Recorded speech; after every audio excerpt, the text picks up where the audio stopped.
ಕರ್ನಾಟಕದಲ್ಲಿ corona positive ಪ್ರಕರಣಗಳು ಮತ್ತೆ ಹೆಚ್ಚಾಗ್ತಿದ್ದು ಆತಂಕ ಮೂಡಿಸಿದೆ. ಬೆಂಗಳೂರು ಗ್ರಾಮಾಂತರ ಜಿಲ್ಲೆಯ ಹೊಸಕೋಟೆಯಲ್ಲಿ 9 ತಿಂಗಳ ಮಗುವಿಗೆ ಕೊರೋನಾ ಸೋಂಕು ದೃಢಪಟ್ಟಿದೆ.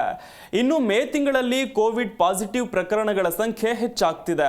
ಈ ವರ್ಷದ ಜನವರಿಯಲ್ಲಿ 3 ಕೊರೋನಾ ಸೋಂಕು ಪ್ರಕರಣಗಳು ಪತ್ತೆಯಾಗಿದ್ವು. ಇನ್ನು ಫೆಬ್ರವರಿಯಲ್ಲಿ ಕೇವಲ 1 ಕೇಸ್ ಪತ್ತೆಯಾಗಿತ್ತು. ಮಾರ್ಚ್ನಲ್ಲೂ 3 ಹಾಗೆ ಏಪ್ರಿಲ್ ತಿಂಗಳಲ್ಲೂ ಕೂಡ ಕೇವಲ 3 ಕೇಸ್ಗಳು ದಾಖಲಾಗಿದ್ವು. ಆದರೆ ಮೇ ತಿಂಗಳು ಇನ್ನೂ ಕೂಡ ಮುಗಿದಿಲ್ಲ. ಆಗಲೇ 33 ಹೊಸ ಪ್ರಕರಣಗಳು ಪತ್ತೆಯಾಗಿರೋದು ಆತಂಕ ಹುಟ್ಟಿಸಿದೆ.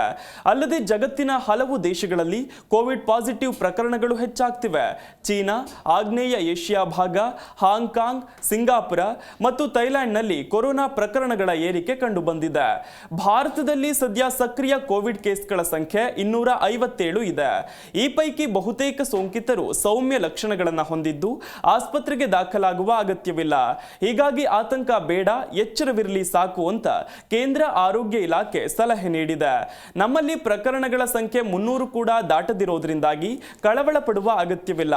ನಮ್ಮ ದೇಶದ ದೊಡ್ಡ ಜನಸಂಖ್ಯೆಯನ್ನು ಪರಿಗಣಿಸಿದ್ರೆ 257 ಪ್ರಕರಣಗಳು ಕಡಿಮೆ ಅಂತಲೇ ಹೇಳಬಹುದು. ಹೀಗಾಗಿ ಭಯಪಡುವ ಅಗತ್ಯವಿಲ್ಲ ಅಂತಾರೆ ವೈದ್ಯರು.